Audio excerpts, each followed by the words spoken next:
Hi friends, இன்னைக்கு நம்ம வீடியோல என்ன பார்க்க போறோம் அப்படினா Kalman's graphical method and stability analysis of retaining wall. Kalman's graphical method, it is more general than Rabin's method.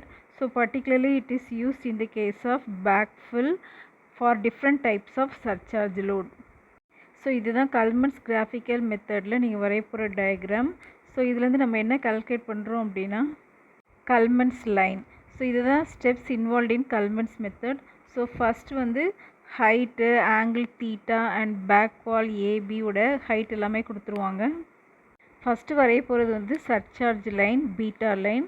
Second வரைய போகிறது என்னதுன்னா repose line, phi line. So it is inclined at an angle theta to the horizontal. Next வந்து inclined line, it is drawn. Slip lines BC1, BC2 அந்த மாதிரி நிறைய line வந்து draw பண்ணுறோம். Next the weight of the wedges ABC1, ABC2. So up to எது வரைக்கும் வரைஞ்சிருக்கீங்களோ அது வந்து you are going to calculate. Next we are going to draw a parallel lines E1, E2 and F1, F2 respectively. So last வந்து a smooth curve is drawn through points B, F1, F2. So the final curve it is called as the Kalman line. So the weight W of the wedge ABC is calculated. So finally நம்ம என்ன calculate பண்ண போறோம்னா active earth pressure PA by using Kalman line. So next problem. So இந்த மாதிரி problem வந்து கொஞ்சம் அடிக்கடி கேட்குறாங்க, இதை பார்த்துக்கோங்க. ஸோ ரீட்டைனிங் வாலோட டெப்த்து கொடுத்துருக்காங்க. நெக்ஸ்ட் பேக்ஃபில் சர்சார்ஜ் லோடு வந்து 10 kN per meter square. Next water level கொடுத்துருக்காங்க. ஸோ இதில் என்ன கால்குலேட் பண்ணணும், total lateral force on the வாலும் எந்த ஹைட்டில் அந்த லேட்ரல் ஃபோர்ஸ் ஆக்ட் ஆகுதுன்றதை கால்குலேட் பண்ண போகிறோம். So first gamma d calculate பண்ணுறோம். கேமா டின்றது dry density, G into gamma W by 1+E.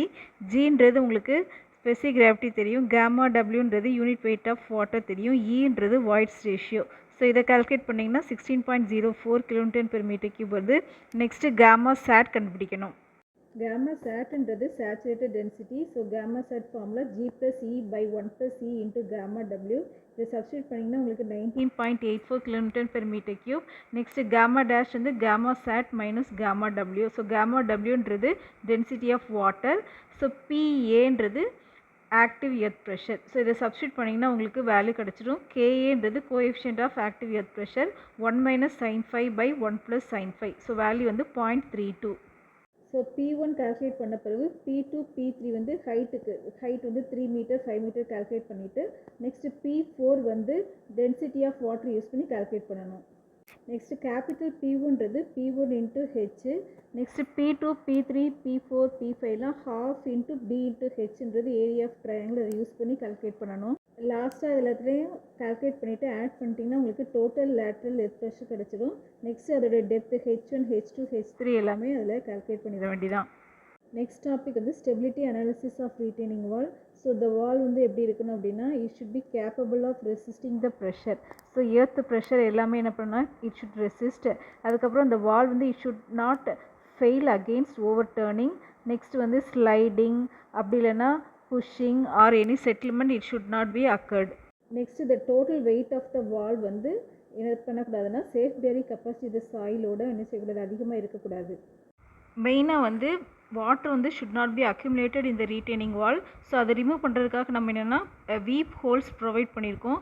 So extra ப்ரெஷரையும் எக்ஸ்ட்ரா வாட்டர் எல்லாத்தையுமே என்ன பண்ணினா கண்டினியூஸாக ரிமூவ் பண்ணிகிட்டே இருக்கணும். ஸோ வாட்டர் ரீட்டைன் ஆகுறதுனால ரீட்டைனிங் வால் வந்து it should not fail. That's all. Thank you for watching.